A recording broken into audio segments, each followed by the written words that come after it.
CA foundation accounts जनवरी 25 का paper review और जो ट्रू फॉल्स आए हैं उनका सबसे पहले और सबसे सटीक सॉल्यूशन मैं आपके लिए लेकर के आ रहा हूं। कमेंट में मुझे बताइएगा आपने कितना स्कोर किया और अगर कहीं किसी का रीज़न अलग लिख दिया है तो कितने मार्क्स मिलेंगे कितने नहीं, कमेंट में मुझसे पूछिएगा। मैं सारे कमेंट्स को एड्रेस करके चलूंगा। बिना किसी देरी के शुरू करते हैं प्यारे बच्चों। अगर आपको लग रहा है लॉ पे फोकस करना है तो बिल्कुल फोकस करो। मैं बस आपको 2 मिनट के अंदर आपके आंसर मैच कराने की कोशिश कर रहा हूं।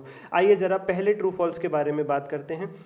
Matching concept is based on accrual concept. बिल्कुल सही है, ट्रू है। मैचिंग कॉन्सेप्ट एक्रूअल पर ही बेस्ड होता है।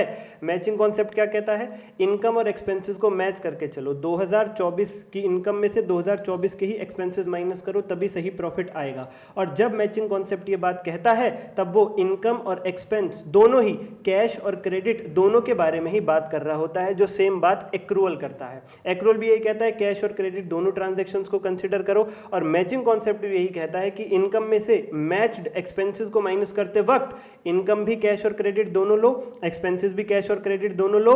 इसलिए मैचिंग कॉन्सेप्ट कहीं ना कहीं एक्रूअल से रिलेटेड है और उसके ऊपर बेस्ड भी है। Next is customers of business should not be considered as users of accounts prepared by business. They are not interested in knowing the performance of the business. प्यारे बच्चों ये फॉल्स है, गलत है।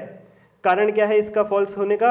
क्योंकि इसमें लिखा हुआ है कि जो बिजनेस के कस्टमर्स हैं वो बिजनेस की अकाउंटिंग इन्फॉर्मेशन में इंटरेस्टेड नहीं है। होते हैं वो इंटरेस्टेड, उन्हें एक्सटर्नल यूजर्स कहा जाता है, external users of accounting information. आपके थ्योरी वाले चैप्टर्स में मिलेगा आपको ये। एंड अगर आपने एक्सटर्नल यूजर्स ये कीवर्ड लिखे हैं तो पूरे 2 मार्क्स मिलेंगे। अगर एक्सटर्नल यूजर नहीं लिखे हैं तो हो सकता है कहीं हल्के फुल्के आपके मार्क्स कटें।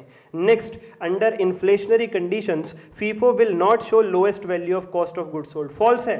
इन्फ्लेशनरी कंडीशंस में फीफो लोएस्ट वैल्यू ही देगा कॉस्ट ऑफ गुड सोल्ड की। फीफो क्या है? जो पहले आया वो पहले बिक गया, जो पहले आया होगा वो सस्ता आया होगा, तो सस्ता माल पहले बिका होगा, तो जो कॉस्ट है गुड सोल्ड की, बिके हुए माल की, वो लो ही होगी पहले। इन्फ्लेशन तो बाद में महंगा करती है सामान को, इसीलिए ये फॉल्स हो जाएगा। For redemption of preference share equity shares and debentures can be utilised. Preference shares की रिडेम्पशन के लिए इक्विटी शेयर्स का फ्रेश इशू तो कर सकते हैं, डिबेंचर्स का नहीं कर सकते हैं। चौथा पॉइंट आपका फॉल्स हो जाएगा। अगर आपने कहीं ट्रू कर दिया है तो कॉमेंट करके बताओ, कट गए नंबर आपके। Next, book keeping and accounting are not synonym terms, they are different from each other. बिल्कुल ठीक, बुक कीपिंग और अकाउंटिंग अलग अलग टर्म्स हैं, वो सिनोनिम नहीं है एक दूसरे का। बुक कीपिंग तो जर्नल लेजर पे रुक जाती है, अकाउंटिंग एक वाइडर टर्म है जो ट्रेडिंग, P&L, बैलेंस शीट यानी फाइनेंशियल स्टेटमेंट्स तक जाती है। बुक कीपिंग नैरो टर्म है, अकाउंटिंग वाइडर टर्म है, एक दूसरे का सिनोनिम नहीं है। A ledger is also known as the principal books of accounts. बिल्कुल ठीक, लेजर को प्रिंसिपल बुक ऑफ अकाउंट भी कहा जाता है।